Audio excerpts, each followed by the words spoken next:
Maître Tnefer, ici, sur le plateau de l'Académie de la culture noire, nous nous retrouvons encore aujourd'hui pour une autre série d'émissions, présentée bien entendu par les Neb et Shem Nechertepi, Kinkela Wamazulu, Kufui Motep, Atumura. Aujourd'hui, nous allons affronter un sujet des plus importants. Un sujet aujourd'hui qui crée beaucoup, qui donne beaucoup à penser, et spécialement nous qui appartenons au monde noir, un des mondes, par les seuls, certes, à être frappés par le sujet de l'immigration, mais en tout cas, un des mondes qui a été très longtemps, et je dirais même trop longtemps, frappé sur le sujet de l'immigration. Aujourd'hui, sur notre plateau, nous allons essayer de pénétrer, d'analyser les différents aspects appartenant à une plateforme qui nous donnons comme dénominateur commun la suprématie blanche qui règne dans ce monde. Et c'est cette suprématie blanche, ce dénominateur commun, que nous allons aujourd'hui analyser, voir la relation avec le monde noir, authentique, comprendre. Pourquoi? Parce que la démarche aujourd'hui est celui de la libération du monde noir, de l'éveil du monde noir. Les enjeux sont aussi grands, très grandes et très importantes. Mais il est ici important de comprendre dans quelle direction nous sommes en train réellement d'aller. Quels sont les risques, les tenants et l'aboutissant. Donc aujourd'hui, vous pouvez lire, c'est votre Neb Kufu Imhotep Atumura de l'Académie de la culture noire. Aujourd'hui, nous allons donc débattre à sujet dont le titre principal est la voix des ancêtres. Les déclins de la domination sur le monde noir. Pendant très longtemps, depuis le temps des Hyksos, de la toute première invention Hyksos sur le monde kémétique, et bien avant encore, parce que quand nous parlons de l'invention des Hyksos dans le monde kémétique, nous sommes en train de parler de l'invention des Kamas, de l'invention des Kamas, qui a été une manœuvre militaire et politique résultant d'un accord entre les Ariens et les Indo-Ariens dans une époque bien renommée. Mais ce que nous devons ici, et je tiens ici à souligner, est qu'avant l'attaque au monde kémétique ne constitue pas la première attaque au monde noir. La toute première attaque au monde noir vient aux alentours de moins 4500 et cela s'effectue en Inde. Il est ici important et relevant de noter que le monde noir où le peuple noir occupait toute l'Afrique, une grande partie de l'Europe non froide, l'Europe non habitable n'était pas habitée, toute l'Asie. Alors, les territoires aujourd'hui appelés Moyen-Orient n'étaient que le nord ou le sud des Kemet. Cette terre qui a été détachée de l'Afrique, volée, un territoire énorme correspondant à ce que nous appelons aujourd'hui le Moyen-Orient, a été volé au Akama par détonation, c'est-à-dire par explosion, par destruction du détroit, le détroit de Gibraltar tel donné par les Occidentaux. Ces ponts qui nous reliaient à ce territoire, à cette zone, territoire des Kamas a été détaché, volé. Donc, ainsi, donc, le vol de l'Afrique, ce n'est pas seulement un vol des Kamas, le vol des Kamas, excusez-moi, n'est pas un vol qui n'a pas seulement à faire avec les ressources minéraires, mais c'est un vol de tout. Ce n'est pas aujourd'hui la première fois qu'Ima va être dépiécé, un acte de dépiècement physique, de démembrement physique des Kamas a déjà eu lieu. Il s'agit donc de ces territoires volés qu'on appelle le Moyen-Orient. En anglais, Middle East, les milliers de l'Est. Où on a le Nord, où on a le Sud, l'Est et l'Ouest, on n'a pas les milliers de l'Est. Parce que si nous avons les milliers de l'Est, où sont les milliers du Nord, les milliers du Sud et les milliers de l'Ouest? Et ceci rentre dans cette thématique des révisions de l'histoire, de la charte du monde noir. Aujourd'hui, nos ancêtres, la voix de nos ancêtres parle fort et clair. Nous sommes dans la phase de la domination, du déclin de la domination qui a accusé le monde noir pendant très longtemps. Je disais jadis, le peuple noir habitait la plus grande superficie du monde. Aujourd'hui, nous sommes confinés un peu partout. Partout où les peuples noirs vivent, en référence les Dravidiens en Inde, au Pakistan, dans le territoire de l'Iran, de l'Irak, il y a des peuples noirs, sans parler par exemple de l'Australie où il y a une répression énorme contre le peuple noir. Et aux États-Unis aujourd'hui, 4 filles, 5 noirs qui tombent enceintes, qui vont donner naissance, meurent. Vous allez peut-être vous poser la question, quelqu'un va dire c'est parce que c'est la pauvreté de la communauté noire, mais si ce n'est pas le cas, il y a là une mission bien précise de détruire le monde noir. Et cette mission est en train de se dénouer, de se faire et de s'accomplir sous les yeux incrédules de nous autres. Et nous devons apprendre à ouvrir les yeux sur ça. Voyons l'histoire, par exemple, de la destruction que nous sommes en train d'enregistrer au niveau du pays de Chavez.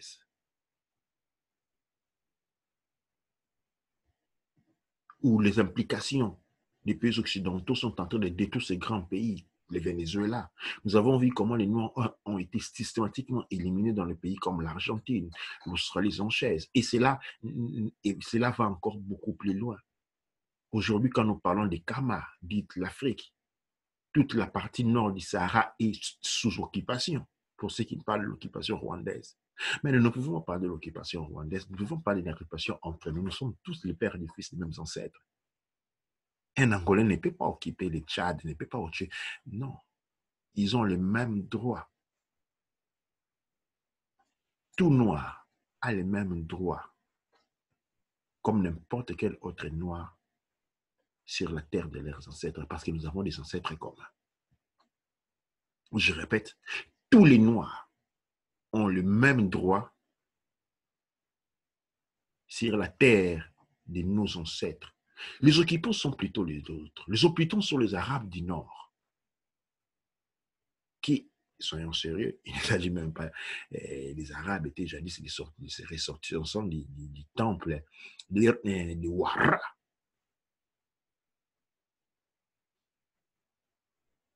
Les Arabes d'aujourd'hui, nous avons affaire avec les Indo-aériens. Non pour jeter dans l'amour une forme de dispute raciale, mais tout simplement, c'est une terre qui appartient à nos ancêtres. Et ça, nous devons nous mettre dans la tête. Dans cette révision, dans cette phase de comprendre, dans ces efforts de comprendre l'histoire de notre monde. Et en référence aussi à l'Afrique du Sud. Donc, nous allons affronter notre premier sujet qui est le commerce transatlantique de l'immigration. S'il y a quelque chose que le monde occidental, les institutions, parce que là aussi nous devons passer et nous allons apprendre à faire des références. Nous ne pouvons toujours pas continuer à parler de blancs, mais nous allons parler des institutions du monde occidental, ceux qui prennent le pouvoir, ceux qui contrôlent le pouvoir dans le monde occidental. Toutes ces institutions, les institutions à caractère colonial, parce que les institutions qui ont aujourd'hui le pouvoir, non seulement dans le monde occidental, mais dans tout le monde, dans le monde entier, ont caractère colonial. Les institutions présentes en Afrique ont caractère colonial. Les institutions présentes en Occident ont caractère colonial. Ils colonisent leur peuple et puis les autres. Les institutions présentes en Orient ont caractère colonial. Et ces caractères coloniaux, c'est quelque chose qui a survécu dans le temps. Et nous avons connu l'esclavage, où les êtres humains ont été réduits à vendre comme des choses. C'était un des commerces pour le monde, disons, pour les institutions occidentales, dont la seule valeur est l'argent. C'était une des choses la plus normale, au point où, par exemple, les commerces des êtres humains est d'une certaine manière autorisée un peu partout. Elle n'a jamais fini. Aujourd'hui, nous devons comprendre dans la situation du commerce transatlantique moderne, parce que nous avons connu un commerce transatlantique du XVIIIe siècle, nous en connaissons un nouveau moderne, un commerce transatlantique de l'immigration. Nous avons connu dans les temps un commerce transatlantique de l'esclavage. Aujourd'hui, nous connaissons un commerce transatlantique de l'immigration. L'immigration, pourquoi? Pour de l'esclavage. Et nous revenons au bout. Comme disait, je crois, un ministre italien, Matteo Salvini, quand on a enlevé les bateaux des ONG de la côte libyque, il n'y avait plus de débarcations qui partaient de l'Afrique plein des esclaves. Et il s'est dit, maintenant qu'on va voir dans quelques temps, on va remettre ces bateaux des ONG, eh bien les embarcations, il faut commencer à repartir. Mais nous qui sommes partis, nous sommes fils et filles du continent, nous devons nous poser les questions. Et je pourrais dire à ces questions, les réponses sont de manière assez visible. L'immigration, c'est un business. L'immigration est un business moins puni que, par exemple, celui de la drogue et de la prostitution. Aujourd'hui, l'immigration des Noirs rapporte beaucoup plus que la drogue. Et la drogue rapporte beaucoup d'argent. La drogue rapporte beaucoup d'argent. Tous qui ont eu affaire à la drogue savent que la drogue rapporte beaucoup d'argent. Eh bien, l'immigration rapporte au moins 20 fois plus. En ces moments-là, vous comprenez que les gens qui sont derrière l'immigration des Noirs, spécialement partant de Gama, de l'Afrique de Kachopa, ne sont seulement pas les Occidentaux, mais tous ces Noirs qui ont été convertis à la religion commerciale et monétaire occidentale. Tous ces gens qui feraient tout et pour tout pour l'argent sont impliqués. Tout comme dans l'époque de l'esclavage, nous avons connu les typos, c'est-à-dire les Noirs qui ont vendu leurs propres frères et sœurs parce qu'ils étaient amoureux de l'argent. Aujourd'hui, alors, dans le processus de l'immigration sauvage vers l'Occident, nous connaissons le même phénomène. Personnellement, pour avoir grandi en Italie, je sais que ce sont les Nigériens qui vont au Nigeria prendre des filles nigériennes dans les campagnes avec la promesse d'un travail meilleur, les apporter en Europe.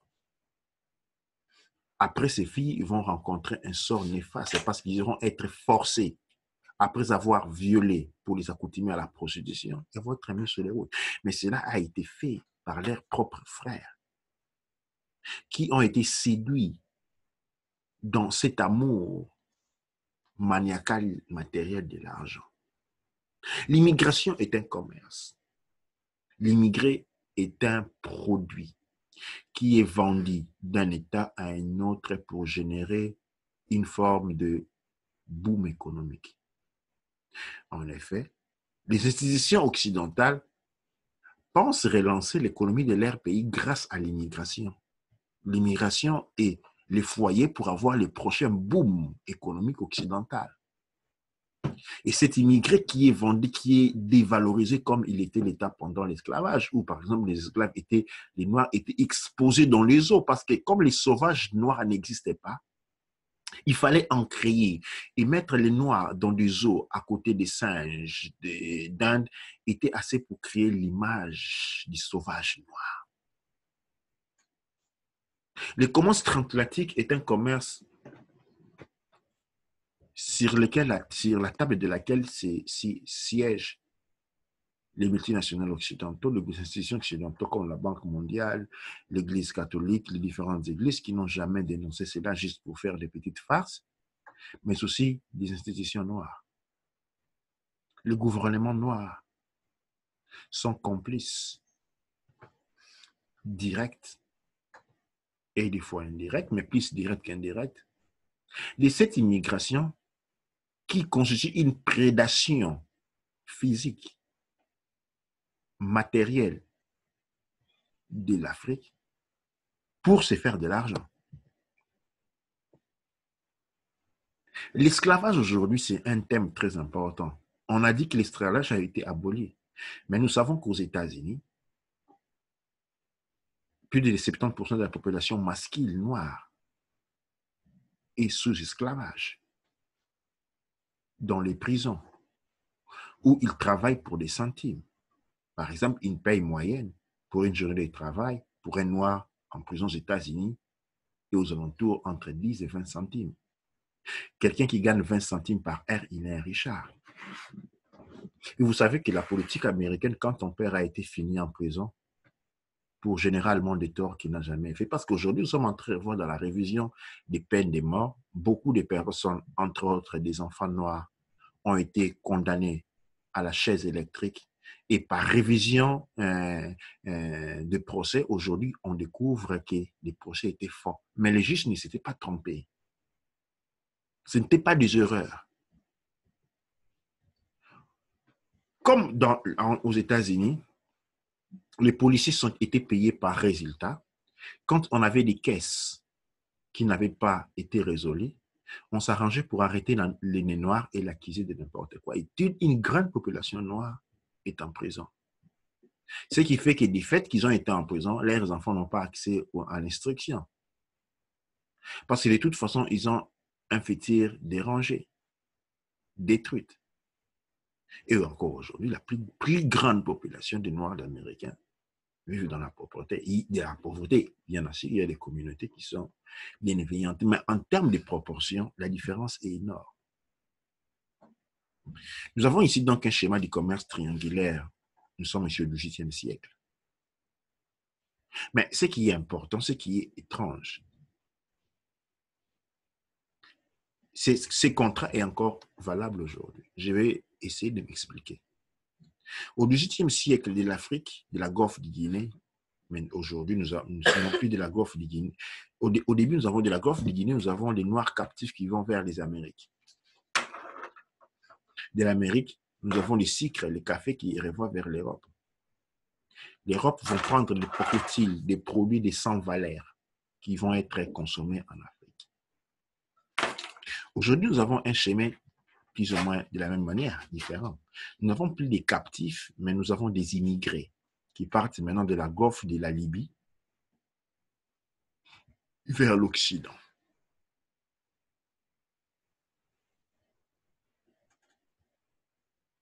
De l'Occident,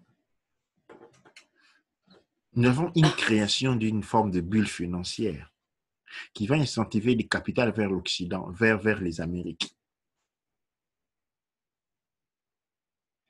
Les Amériques, nous aurons maintenant des bateaux, des grands financiers, des grands multinationales qui y vont en Afrique, non plus cette fois-ci en apportant des pacotiles, mais pour aller s'accaparer de la terre qui sont restés sans protection. Et donc, le schéma est plus le même, seulement certaines routes ont changé. Mais aujourd'hui, les implications sont beaucoup plus dangereuses. Parce que dans un premier temps, l'Afrique devait rester comme pacotille, comme marché des déboursements du superflu occidental. Aujourd'hui, cette exigence n'est plus. Et maintenant, on est en train de s'accaparer de cette terre.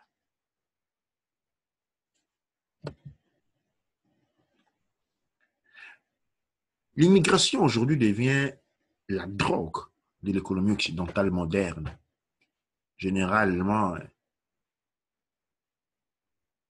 patronnée par les multinationales et des grandes organisations criminelles. Ceux qui connaissent un peu la géopolitique occidentale savent que des grands boss criminels comme Provenzano et Toto et beaucoup d'autres étaient reconnus des grands businessmen internationaux, des grands hommes d'affaires. Et aujourd'hui, déjà, nous nous trouvons dans la capitale européenne de la mafia.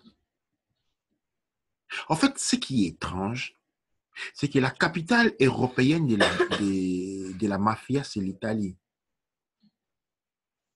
C'est de là que transitent les grandes quantités de drogue venant du monde entier. Et c'est justement là qu'ils débarquent c'est justement en Italie qu'ils débarquent les immigrés clandestins. C'est déporté. Où? À Lampedusa. C'est-à-dire dans les châteaux forts de la mafia elle-même. Ça, je n'y avais pas pensé, juste maintenant que cela m'est venu à l'esprit. Il est quand même curieux qu'avant les phénomènes n'existaient pas. Pour que les phénomènes existent, il a été conçu, dessiné.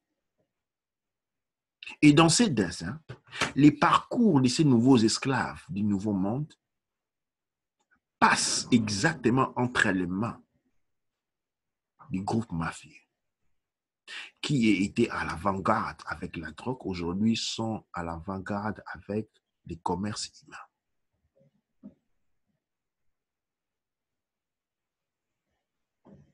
L'immigration, c'est le plus grand mal que les membres non peuvent souffrir. Et cette immigration, nous l'avons aujourd'hui, nous savons que nous avons des agences américaines qui, les gens de l'Afrique qui ne partent pas, ils sont poussés à partir. Nous avons des enquêtes qui ont été faites, qui ont montré que les organisations américaines, les organisations britanniques sont derrière ces phénomènes, poussent les gens à partir par force. La France est derrière tout ça parce que les gens, d'où exactement un conflit diplomatique né entre la France et l'Italie en thématique des francs CFA. C'est parce que la France, justement l'Italie, doit défendre le fait que les contrats, il a perdu les contrats de pétrole avec la Libye, qui a été détruite par la France sous ordre des États-Unis et de l'Angleterre, et donc doit pouvoir se reprendre. Il expose, qui n'aurait jamais dit, c'est un cas que nous remercions, bien entendu, que nous acceptons l'appui de l'Italie dans tout ça, mais c'est un cas qu'il répond. Dans d'autres situations, il ne l'aurait pas fait. Il aurait tenu la bouche bée. Mais nous devons aussi reconnaître qu'en Italie, il y a eu un grand changement politique au niveau des jeunes avec le mouvement 5 étoiles. Et nous ne sommes pas en train de mettre en question cela. C'est que nous sommes en train de remettre en question que cette histoire de France CFA est connue de toute l'Europe. Elle a toujours été là. Que tous ont été complices dans la destruction, dans les pillages de l'Afrique, y compris l'Église chrétienne. Combien de temps le pape a-t-il parlé de cela? Jamais. Qui lui va parler de Dieu de gauche à droite? Jamais. Ça a été fait en complicité. Et aujourd'hui, quand la drogue rapporte, comme je l'ai bien dit, comme j'ai dit au début, rapporte beaucoup, l'immigration rapporte encore plus.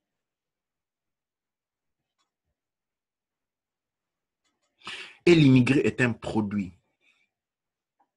Quand vous venez aux Occidents, vous allez vous rendre compte que quand un immigré arrive, il est traité comme un paquet. Il doit passer d'une agence à une autre, d'une agence pour signer, d'une agence pour raconter sa fausse histoire, qui déjà sait que c'est une fausse histoire. Et puis, il va avoir un rejet, il doit demander un recours, ainsi de suite.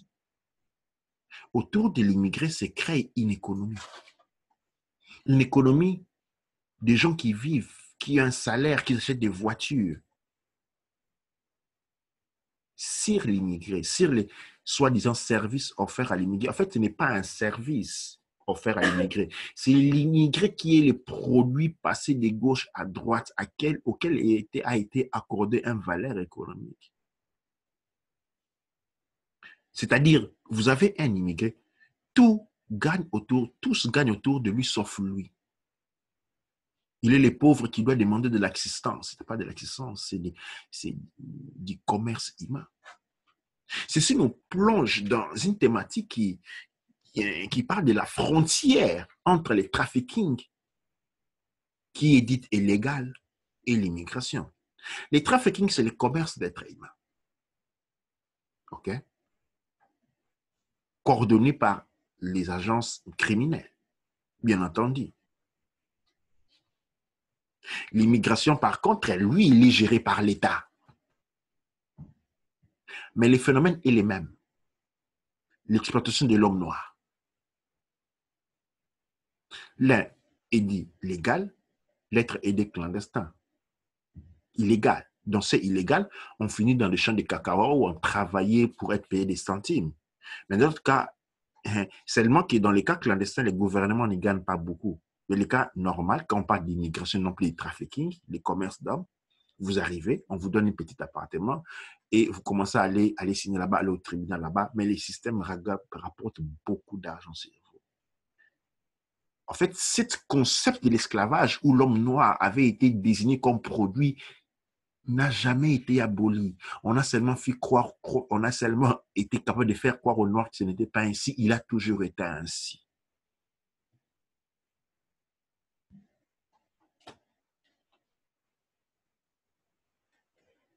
Il y a un proverbe italien qui dit « Du porc, on ne jette rien, on mange tout ». Je pourrais dire à l'extrême, la pensée occidentale de l'Africain, c'est de l'Africain, on ne jette rien, on mange tout. Lui, sa terre, tout, ses minéraux, son pétrole, tout est consommable. L'Africain mange tous les déchets de l'Europe.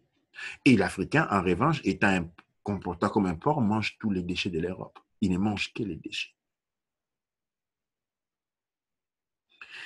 Je suis en train d'énoncer un concept philosophique en base de raisonnement sur lequel nous devons réfléchir très profondément. La toute première fois que j'ai eu affaire avec les services de l'immigration, c'était en Italie. La brutalité et les dettes avec lesquels étaient traités les demandeurs d'asile, parce que dans mon cas, j'étais un étudiant, étaient effrayantes. Les gens étaient obligés de se présenter devant l'équestoire à 5 heures du matin, devaient être en file indienne debout. Quand on s'appuyait au mur, les carabiniers venaient taper dessus. C'était effrayant.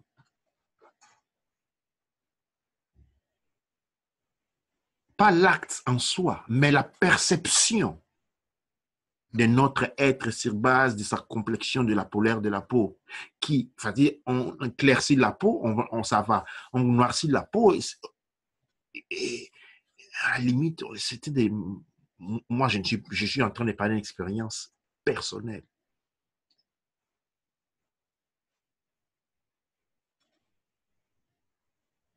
Quand on était noir en Italie, il y a quelques années, on était maltraité par la police et les carabiniers. Surtout quand on était un demandeur d'exil. Dans la perception, nous avons un marché d'esclaves illégal, qui est appelé trafic d'hommes, un marché qui a été légalisé, qu'on appelle immigration. C'est comme pour les cigarettes. Il y a les marchés noirs des cigarettes et les marchés autorisés des cigarettes, mais c'est toujours les mêmes cigarettes. C'est comme les marchés de la drogue. Il y a des drogues qui sont légalisées. Quand vous allez à la pharmacie, la plupart des médicaments que vous achetez sont de la drogue. Mais comme c'est la drogue légalisée pour lesquelles les gouvernements, généralement appartenant au groupe, disons, des philosophies de la suprématie blanche, sont payés des taxes, c'est bon. C'est aujourd'hui que, par exemple, on est en train de légaliser les drogues. Quand on dit on est en train de légaliser les drogues, ça signifie quoi? Ça signifie que l'État met une taxe dessus et c'est légalisé. C'est ça les principes de légalisation. Le principe de l'égalité n'est pas basé sur un principe éthique et moral. Non. Je répète, les principes de la légalité et de l'égalité ne sont pas basés sur des principes éthiques et moraux. Ils sont basés sur des manœuvres de taxation. Quand les institutions homophobes, racistes perçoivent une taxe sur l'activité, elle est légale. Les activités sont illégales quand ils ne sont pas taxés.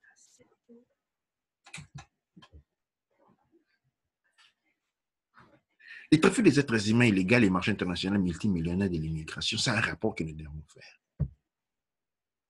Ce que nous sommes en train de voir en Afrique, nous parlons de l'immigration.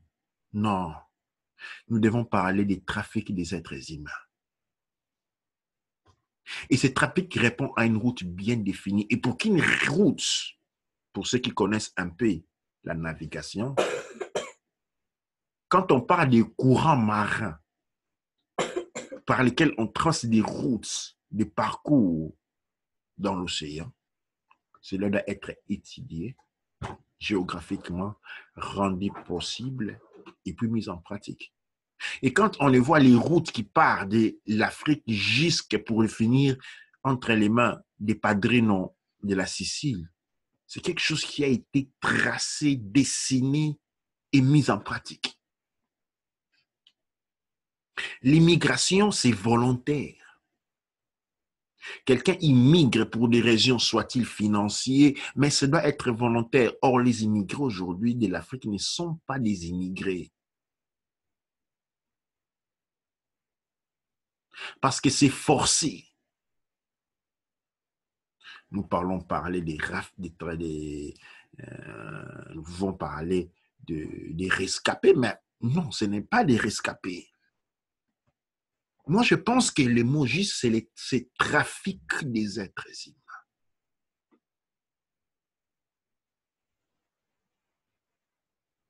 C'est une traite. La traite des Noirs. Ce dont on a parlé durant les années 90, la néocolonisation de l'Afrique. En fait, la colonisation a été précédée par l'esclavage, la traite. Et aujourd'hui, ce que nous sommes en train de voir, c'est une vraie traite.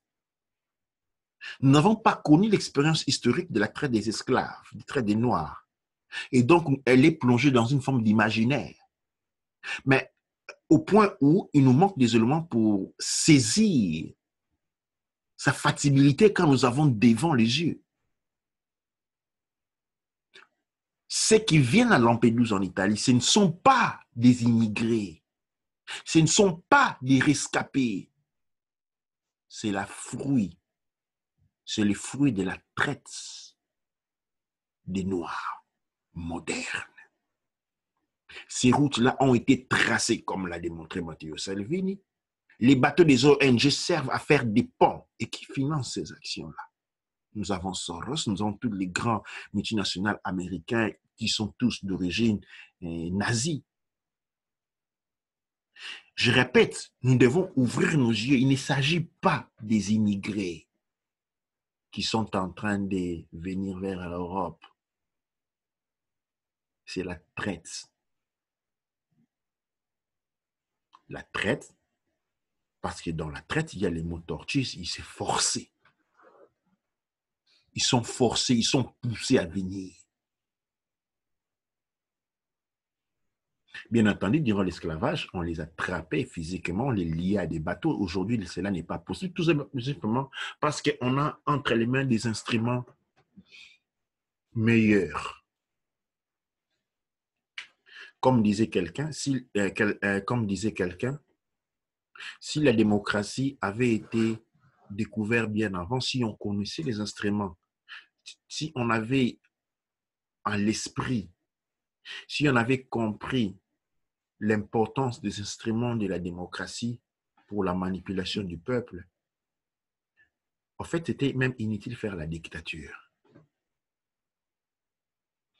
J'applique les mêmes principes pour dire l'esclavage, démodé. Attraper des gens liés dans des bateaux, portés, démodés, puisque la moitié des cargos n'arrivait pas. Il y a des instruments beaucoup plus persuasifs, plus efficaces, avec des dégâts limités et la rentabilité élevée. En fait, je le répète encore aujourd'hui, la traite des Noirs appelée immigration, c'est le plus grand marché qui rapportait au moins 20 fois plus que la drogue. Et il dit, je ne s'agit pas du commerce des immigrés, si c'est la traite des Noirs. Et elle rapporte plus que la drogue parce que la traite a toujours été très fluctuable. En fait, c'est grâce à la traite des Noirs que les États-Unis ont été construits et beaucoup des pays de l'Europe, notamment la France, la Belgique, l'Angleterre, ont été construits. C'est grâce à l'argent de la traite qu'ils ont été construits. Et donc, il est normal qu'aujourd'hui, quand on parle de l'immigration, elle rapporte beaucoup plus la drogue. C'est le business du futur. Non, du présent. Elle est déjà là. C'est normal qu'elle rapporte beaucoup, mais seulement aujourd'hui, on veut nous mettre de là, on dit c'est de l'immigré. Parce que quand on parle de l'immigré, on entend une volonté de la personne d'aller. La traite, c'est quand la personne est forcée. Mais aujourd'hui, quand on regarde, nous avons sur le terrain, elle n'est pas. Les départs ne sont pas un consensus accepté. Les départs sont forcés parce que les économies de ces pays sont effondrées. Guerre monétaire, guerre psychologique, guerre économique.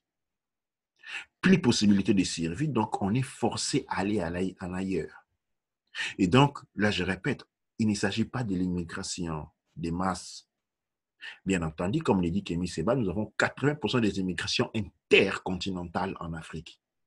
Mais ce dont nous allons vers les côtes de l'Italie, il s'agit bel et bien de la traite. Comme nous pouvons voir à travers les images, la traite, elle est organisée, sensibilisée, conduite, orientée. La solution pour mettre fin à cela, c'est libérer économiquement l'Afrique. Et comment on fait si on a un instrument pour rendre libre l'Afrique et arrêter les trafics? C'est-à-dire, le même instrument peut être utilisé pour augmenter les trafics immigratoires. Eh bien, nous le rendons comme c'est cet instrument qui est maintenant utilisé pour encore remémorer les trafics des hommes. Derrière tout ça, nous avons les concepts philosophiques et suprématistes de la néocolonisation des gamins. Les vols des enfants, les êtres humains mis dans des cages, les femmes forcées à la prostitution, les travails forcés, les mariages forcés, les vols des organes, la vente des bébés, les enfants forcés à aller demander de l'argent et les trafics humains à travers les bateaux. Ce sont tous des phénomènes que nous sommes en train de voir et d'observer aujourd'hui. Ici, devant vous, vous avez la nouvelle map de la traite des Noirs. Vous vous rendez compte combien elle est complexe. Dans l'État, elle n'était pas aussi complexe. Aujourd'hui, elle a été innovée. Du vol des enfants au trafic dans les bateaux. Nous avons un concept, mais ce concept n'est pas un concept nouveau. Le concept derrière la suprématie blanche a toujours été basé sur l'exploitation des autres. Ce concept naît avec la maturité, la maturation de l'homme néandertalien il y a 4500 ans. Et dès alors jusqu'à aujourd'hui, elle n'a qu'à fait, elle ne sait qu'améliorer.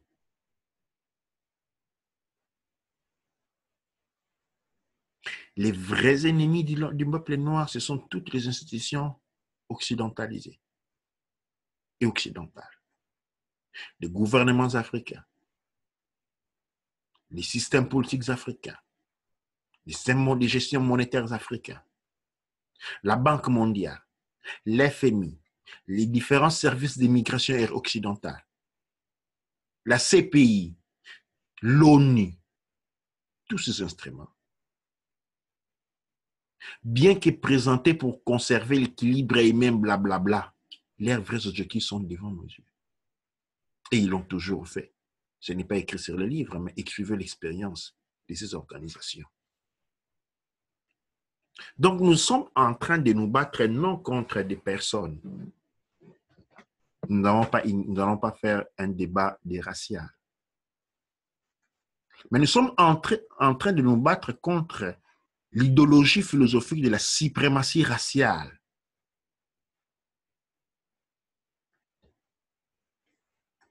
Aérienne, que nous n'acceptons pas.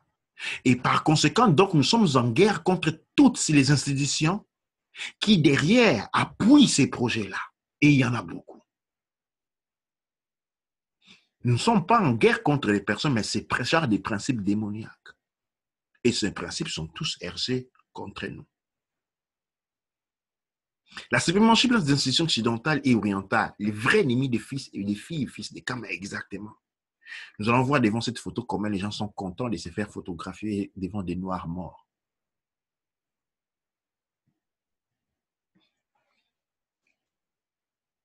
Les grands patrons de la chrétienté étaient tous des esclavagistes.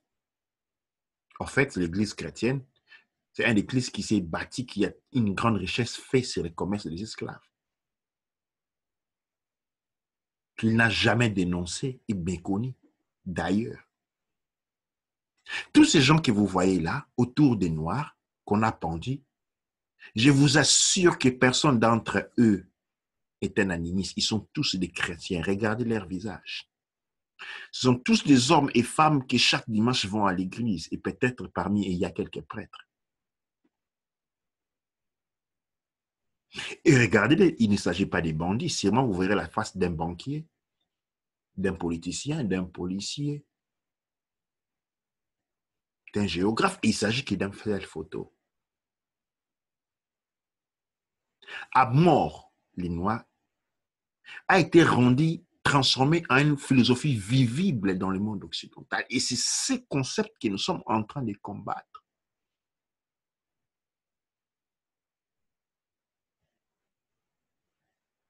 Les institutions occidentales et occidentalisées présentes en Afrique sont les vrais ennemis du peuple noir. Et avec eux, ceux qui sont prêts à ces institutions-là constituent les vrais ennemis.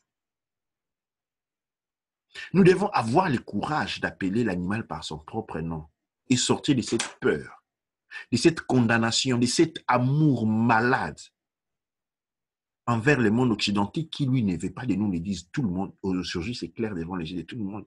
Le monde occidental ne veut absolument pas d'une cohabitation avec le monde noir. Encore, je répète, quand je suis en train de parler du monde occidental, je suis en train de parler des institutions et sûrement une partie de la population. Mais ici, je vais signaler que pendant l'esclavage, il y a beaucoup d'écrivains, beaucoup d'auteurs occidentaux blancs qui ont écrit pour dénoncer cela. Et ça, je tiens à les souligner. Mais cependant, j'ai grandi en Italie, qui est un pays à fondement raciste. Les racistes, c'est une opinion qu'on divise. Ce n'est pas la faute des gens. Les institutions ont été faites de manière à ce que les gens grandissent de cette manière-là. Et le racisme est une opinion qu'on divisait. On n'en parlait pas, mais la plupart des gens sont comme ça. Imagine une fois, là, j'ai été appelé à ne pas passer devant une maison parce que les chiens qu'il y avait dans cette maison étaient racistes. C'est-à-dire, il y avait des chiens qui pouvaient t'attaquer parce que tu es noir, tout en oubliant que les chiens ne voient que les blancs et les noirs. Ils ne voient pas en couleur.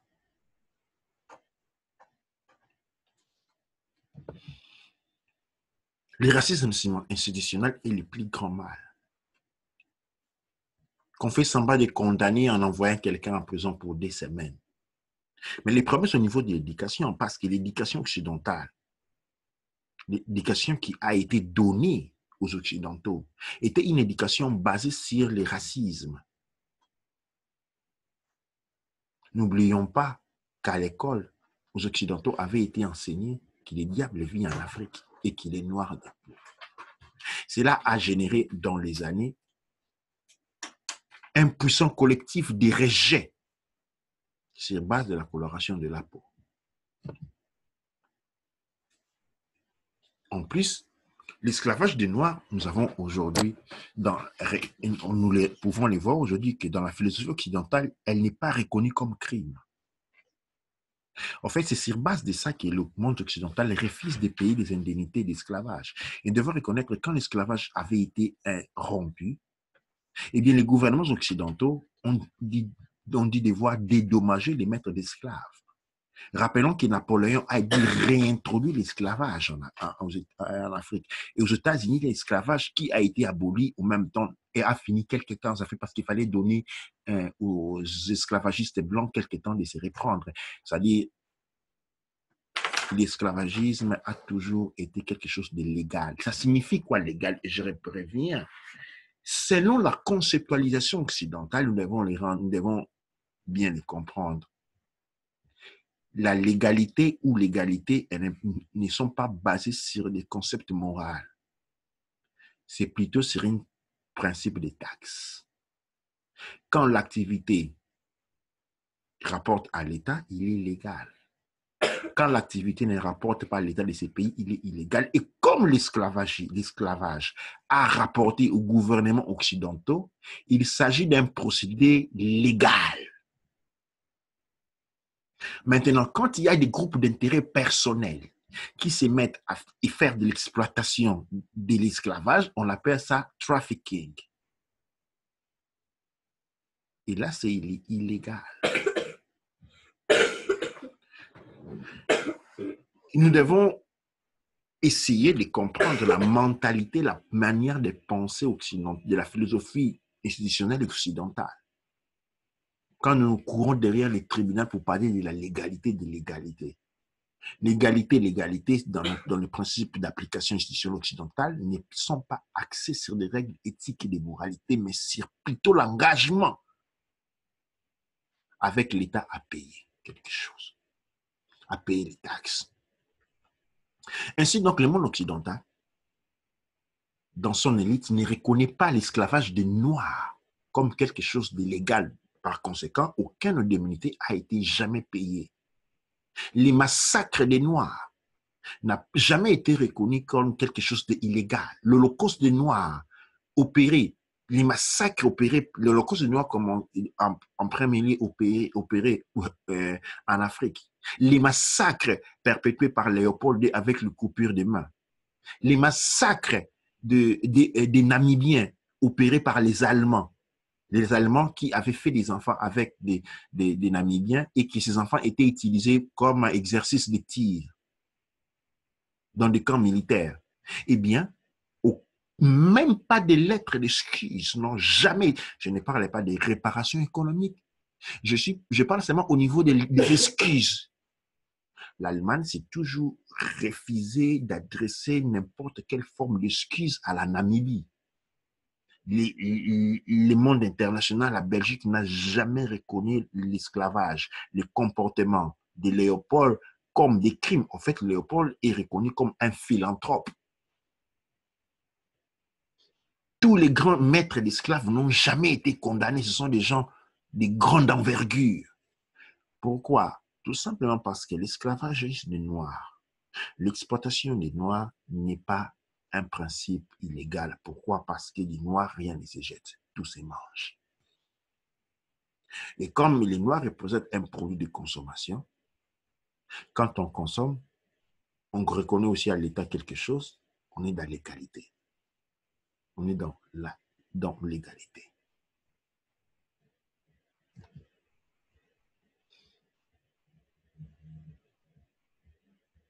L'esclavage des Noirs n'a jamais été un crime pour la philosophie de la suprématie blanche.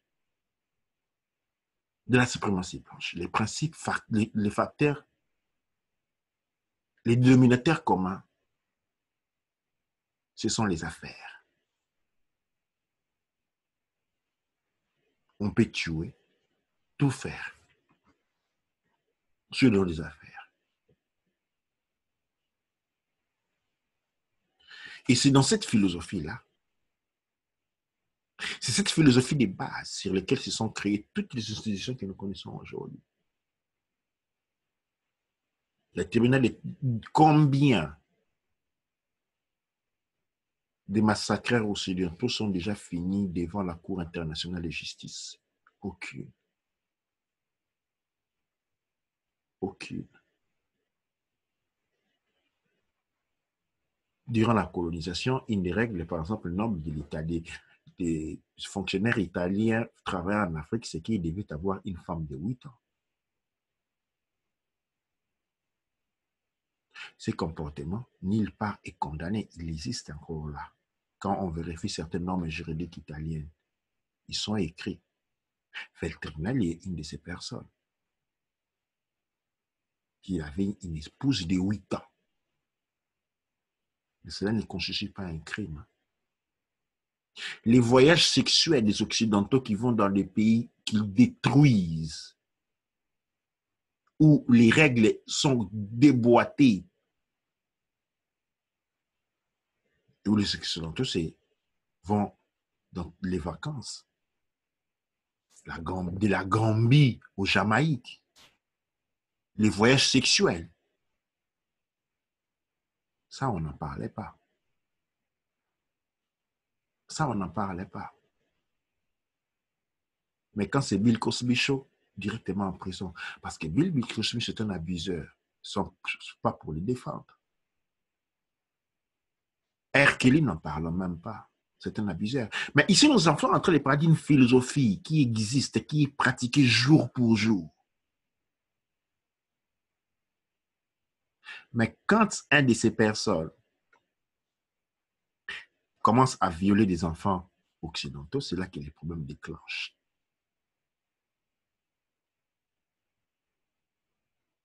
Hitler, aujourd'hui très méconnu en Occident, parce qu'il a tué les Occidentaux. On oublie que dans les chambres de gaz hitlériennes, finir en première ligne les Noirs. En fait, personne ne parlait de ça. Parce que tout simplement, tuer les Noirs, c'est légal. Elle a été légale, elle est encore aujourd'hui. Maltraiter les Noirs, c'est légalisé, c'est légal. Du point du concept philosophique occidental, elle est légale. Parce qu'elle est faite en complicité avec l'État. Ainsi donc, l'économie de l'immigration est une guerre de prédation contre le monde noir. Les Noirs évitent comme un porc et il veut être consommé, même ses entrailles. Un autre élément dans les processus de l'immigration que nous voyons ici, qui est une guerre de prédation dans un premier, l'exploitation et l'esclavage. Je vais ici rappeler que durant l'esclavage arabe, les Noirs qui étaient pris dans le monde arabe comme des esclaves, on leur coupait, on opérait sur eux la castration. On coupait les génitales.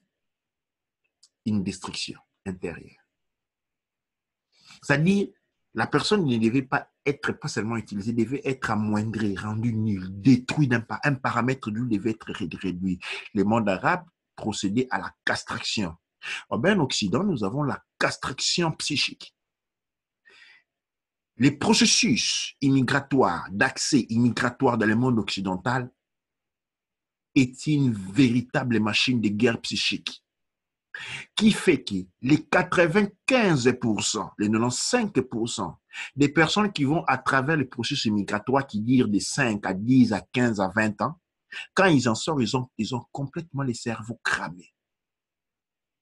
Ils perdent les plombs. Et cela assure la destruction de générations parce que quand vous êtes immigré avec des parents, vous arrivez, les parents sont détruits par les processus psychologiques mis en acte par les services migratoires occidentaux. Mais il n'y a plus de relations entre les parents et les enfants. Les parents pétaient les plombs. Et si les parents pètent les plombs, les enfants vont finir par péter les plombs parce qu'ils vont être désorientés. Nous parlons ici d'une machine qui a été mise. Cette délusion de venir vivre de la grandeur en Occident, où on se retrouve dans des situations néfastes. Néfastes.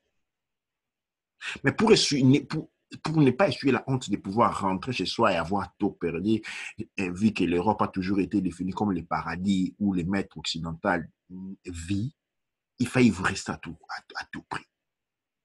Mais il s'agit ici, les dégâts de la psychologie, mentale de la psychologie maîtrise occidentale contre les Noirs sous charme de la religion occidentale sont énormes.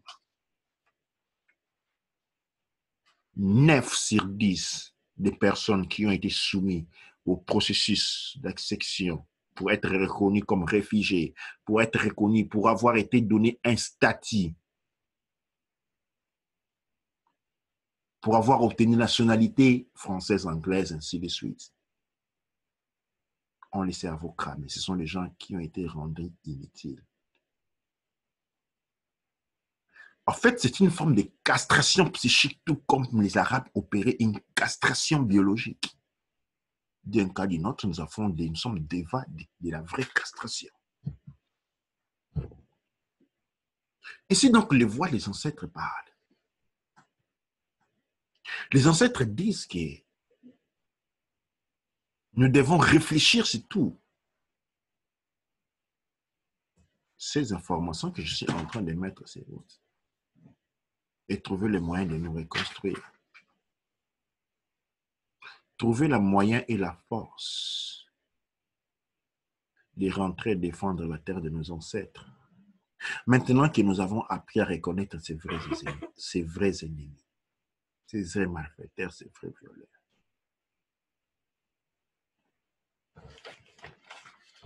La voix de nos ancêtres qui nous parle et nous indique la voie à prendre. Je dis que le moment est venu que nous écoutions cette voix-là. Le moment est venu que nous apprenons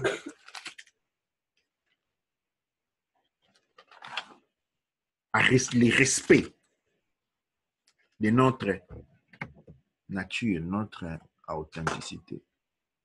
Le moment est venu que nous écoutions la voix de nos ancêtres. C'est qui l'ancêtre? L'ancêtre de la tradition noire kémétique, c'est la première mère. C'est le dessous entre la poule et l'œuf. L'œuf représente un œuf. Un œuf. C'est le masculin. C'est chou. La poule, c'est féminin, tefnut. Même si on allait dans lit qui est masculin, soso ya moisi, c'est la mère. La voix de l'ancêtre, c'est la voix de la première mère. Et de la première mère, nous sommes tous ses fils. Qu'est-ce que cela veut dire? Je vais répéter un principe que j'ai vu. Aujourd'hui, en Afrique, sur Kama, nous nous déchirons pour des choses très bêtes. Congolais contre Nigériens, Congolais contre Zoulous, Congolais contre Rwandais.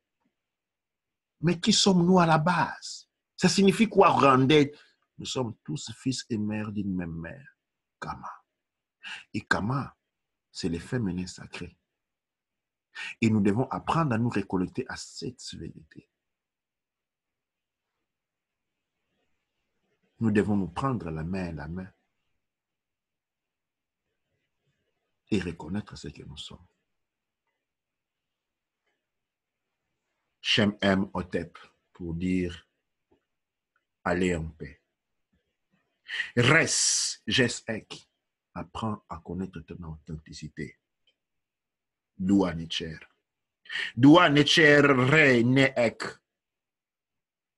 Je remercie le Créateur pour que vous êtes là à m'écouter. MS7 Netre. Que la bénédiction du Créateur Kepera soit avec vous. Dua Necher. Dua Amonra. Dua Neb Ercher. Amasu Empa Emra Sangsu. Emenra Empa Emra. Aou Kwaura Manketipa Erura.